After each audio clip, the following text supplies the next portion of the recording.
tulay. Lagi ko nakikita ito pag dumadaan ako dito.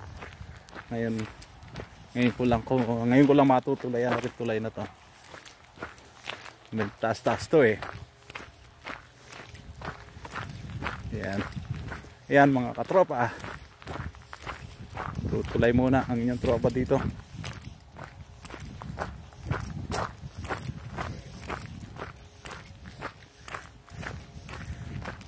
Maximum 10 speed. Yan. Ay sa ilalim yung nadaan sa sasakyan. Oh, wow. Mahaba pala itong tulay na to.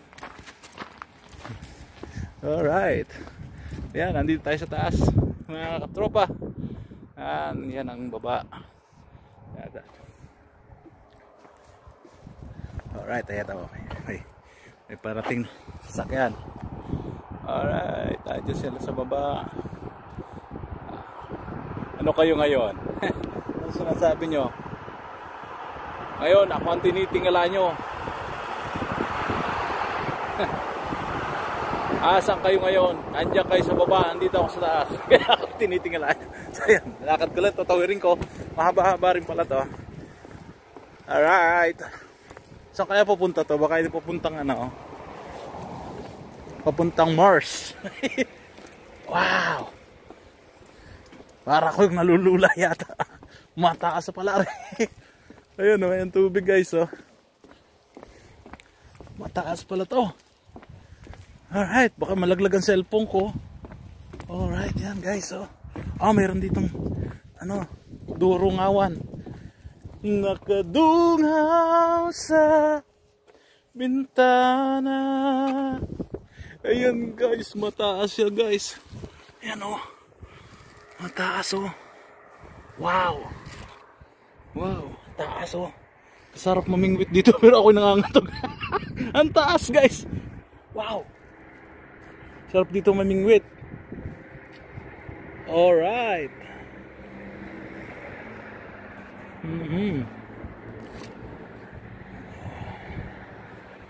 Mataas guys. Nakakapangilabot ng tuhod.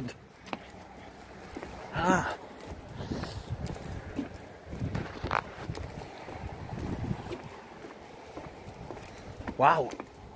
Ayan. Ayan dyan sila. Mataas guys. Alright. Ayan.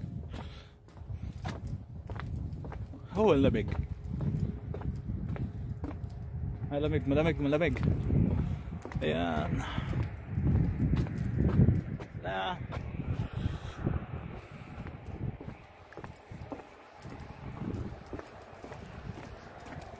Yun guys, kung gusto mong yumaman, punta lang kayo dito. At kung mababa ang tingin sa inyo ng mga kaibigan mo, mga tao sa paligid nyo, punta lang kayo dito. Titingalin kayo. Yan o, ang taas o.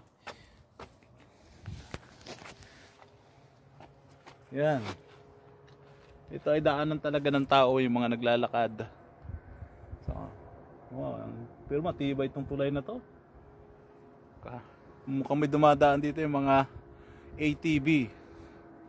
Yung kasamahan ng yung ATV kasamahan ng mga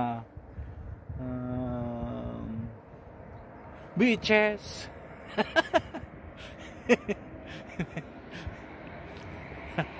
Mga CD, mga cassette tape. Wow. Yan, tawarin ko lang to. Saan kaya ang lubas nito?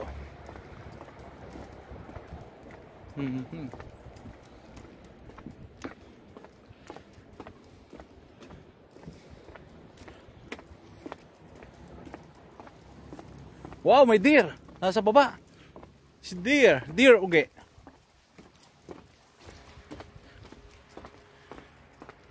Pasensya na mga katropa. Medyo malabo ang aking camera gawa ng sikat ng araw. So dito ko ilagay sa kabila. Alright. Alright. So yun. Ayan na yung kabilang dulo ng tulay na to. So balik na ako. Baka ako'y mapagalitan na sa bahay, mapalo ako. Kaaga-aga naglalayas ako. Mag-aalaga ka pa ng bata, layas ka ng layas. Right. So yun guys. First time kong nalakaran tong tulay na to. Nagkaroon ng pagkakataon. Mataas nga pala. Ano kasi ako, may fear in height. So nangangatog ang aking tuhod. Parang pakiramdam ko'y nauga. Katibay ng tulay na rin. Parang nauga eh. Kita lang dyan. Yan guys, mataas yan. Siguro ang taas nito mga ang daming feet. Hindi ko alam kung how many feet ito. Basta mataas siya, nalulula ako. Ayan. Sarap sana. Kitang-kita ang linaw ng tubig, oh. Wow. Ang linaw ng tubig. Guys, ang linaw ng tubig, oh. Oh. Kita ang isda, oh. Oh, may isda ba? Parang wala naman. Ayan, ang linaw ng tubig. Pero mababaw lang kasi. Wow. Yan ay papunta sa lake. Okay. Alright.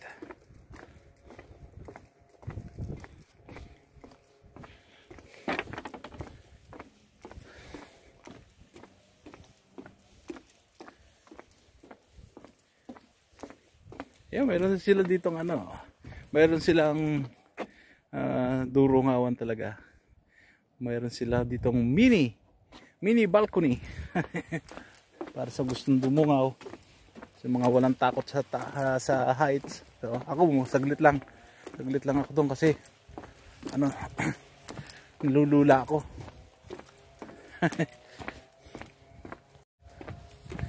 Alam nyo kasi guys, mga katropa, talagang ako ewan ko kasi nag-apply ako dito sa Canada. Ang in-applyan ko ay construction laborer. So nung nag-a-apply ako nun sa Makati nga ba yun? Malate. So habang bumabiyahe ako noon, palagi kung nakikita yung mga construction site, yung gumagawa sa mga building matataas. Sabi ko, yung kaya magiging trabaho pagdating sa Canada. Kasi talagang may fear in height talaga ako eh. Takot talaga ako sa matataas. Kaya sabi ko, kinakabahan palagi ako. Sabi ko, pag natuloy kaya ako sa Canada, pag ganyan ang trabaho ko, hanggang ilang buwan kaya ako tatagal. Yung mga katropa, pero sabi ko nga, ginusto ko mag-abroad. So yung natuloy nga, pero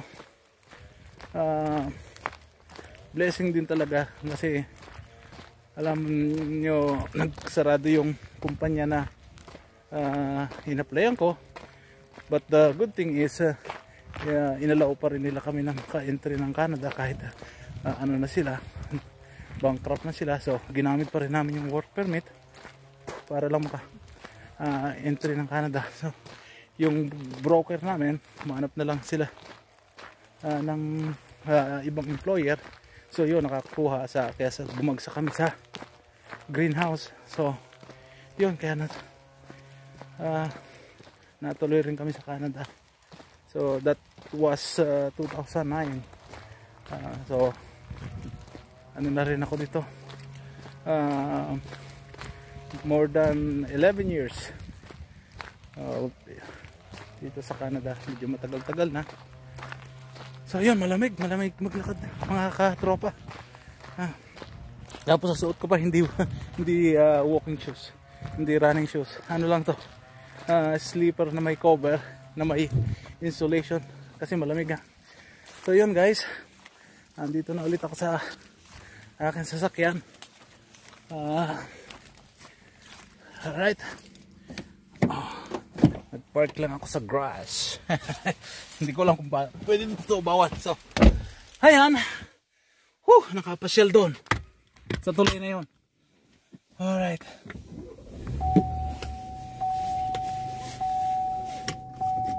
So yun mga katropa, hanggang doon na lang muna. Back to home. God bless everyone. Palagi po tayo mag-ingat. Lalo sa panahon ngayon. Laging tandaan nyo lang.